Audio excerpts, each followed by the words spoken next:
Posé comme un trophée, à côté de la route qui longe le golfe de Béjaïa, le château de la Comtesse ne laisse personne indifférent. Entre l'admiration des touristes de passage et les regards bienveillants des habitants de la région, il s'est imposé comme un repère. Du haut de ses 130 ans, il a vu naître, grandir et mourir la folie coloniale.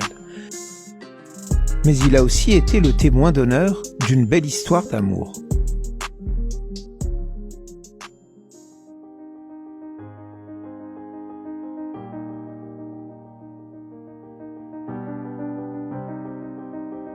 Du magnifique Taj Mahal au majestueux temple d'Abou Simbel, l'amour d'une femme a souvent suscité les projets les plus ambitieux.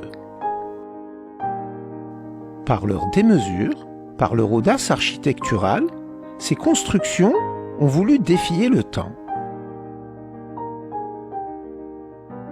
Sans revendiquer une filiation aussi noble et prestigieuse, le château de la comtesse d'Aoukas porte la même promesse d'amour éternel.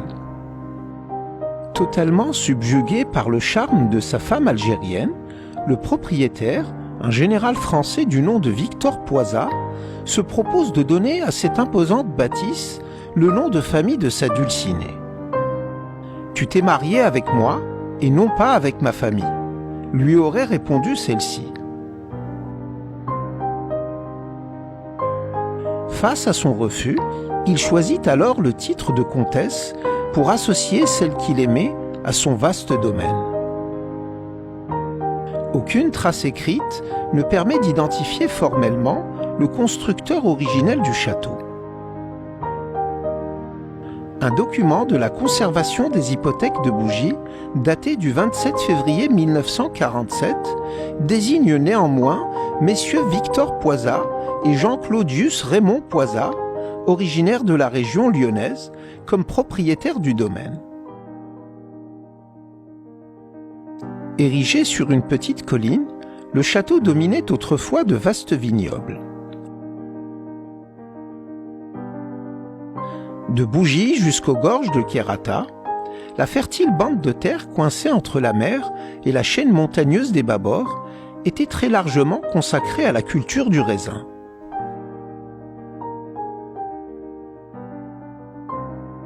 Ces espaces, autrefois recouverts de forêts, seront rapidement accaparés par les colons. Ce sont essentiellement de riches colons de la région de Lyon, en France, qui ont bénéficié de la générosité de ces terres baignées de soleil et gorgées d'eau. Aussi étonnant que cela puisse paraître, la colonisation de la région de Bougie a été presque totalement confiée à l'initiative privée.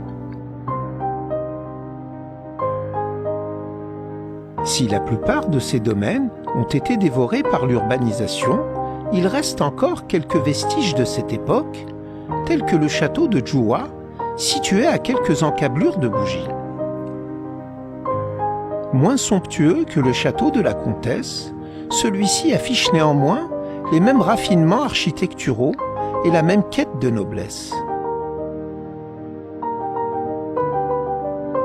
Abandonné à son sort, il est aujourd'hui envahi par les figuiers.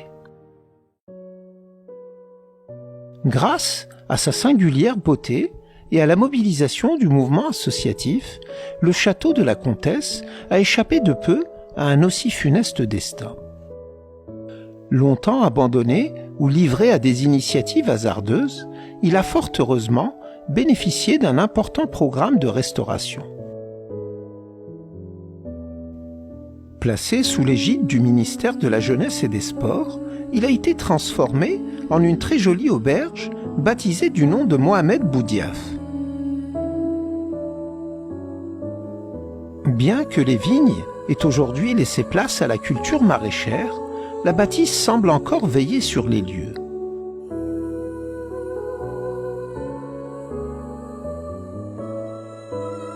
Construite dans le plus pur style Renaissance, elle fait immanquablement penser au château de la Loire.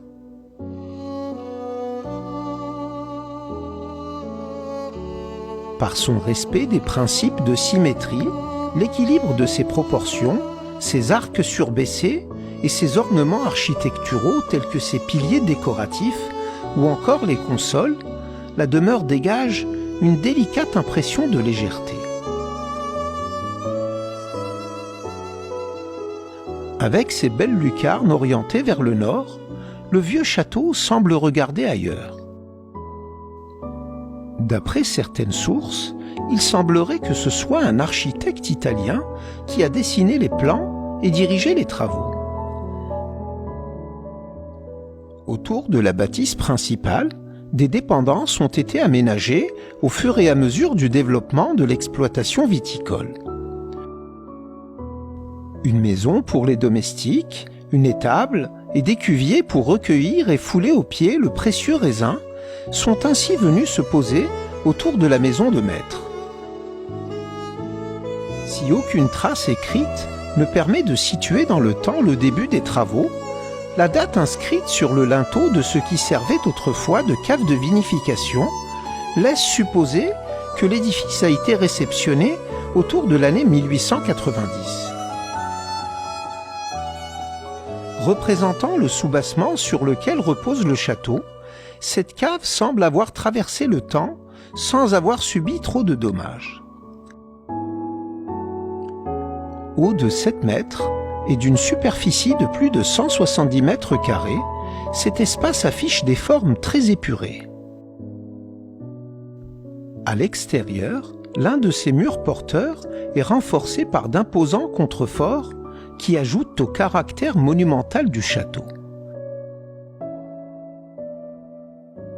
Juste au-dessus de cette cave, une large et magnifique terrasse offre une vue imprenable sur la région.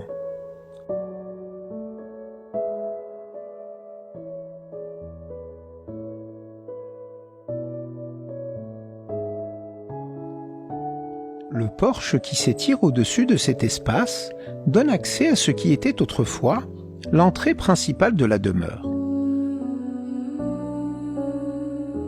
Profondément réaménagés et modernisés, les espaces intérieurs du château ne permettent malheureusement plus de s'imprégner de l'atmosphère des premières heures. Les pièces du rez-de-chaussée accueillent aujourd'hui le personnel administratif de l'auberge. Comme pour définitivement chasser les fantômes de la colonisation, un portrait du très regretté Mohamed Boudiaf accueille les visiteurs. Au premier étage, les chambres et les autres pièces ont du mal à raconter leur passé. Bien trop actuel, le carrelage, la faïence et les peintures ont jeté un large voile sur l'histoire de la demeure. Il faut en fait se mettre au balcon pour se rappeler que nous sommes dans un château de la fin du XIXe siècle.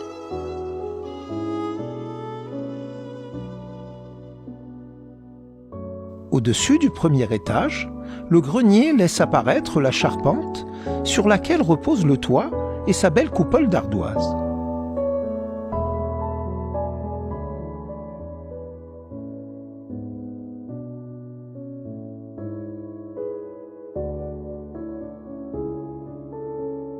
Particulièrement abîmée par le temps, la toiture a nécessité beaucoup d'efforts et d'argent.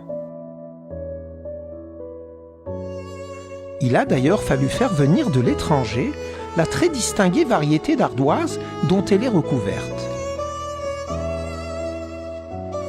Plus discrète, la façade postérieure du château respecte elle aussi les principes de symétrie si chers à l'architecture de style Renaissance.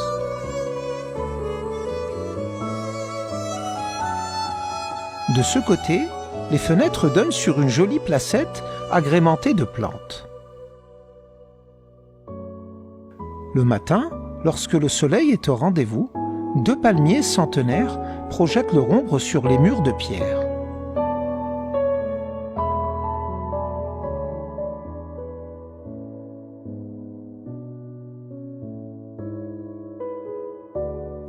Trop éprouvés par les outrages du temps, l'étable, la grange et les cuviers ont tout simplement été détruits. À leur place, une bibliothèque, un restaurant, des salles de sport et de conférences sont venus compléter l'offre de séjour de ce qui est désormais une auberge. Afin de répondre à leurs besoins en eau, les propriétaires avaient creusé des puits et aménagé des bassins autour du château.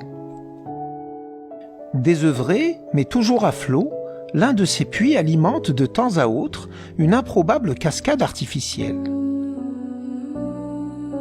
Telle une allégorie du temps qui passe, l'eau qui ruisselle délicatement le long de ses parois nous rappelle qu'à chacune de ses caresses, la vie nous arrache un peu de nous-mêmes. Du haut de ses plus de 130 ans, le château de la Comtesse semble regarder la scène en essayant de ne pas oublier sa belle promesse d'amour éternel.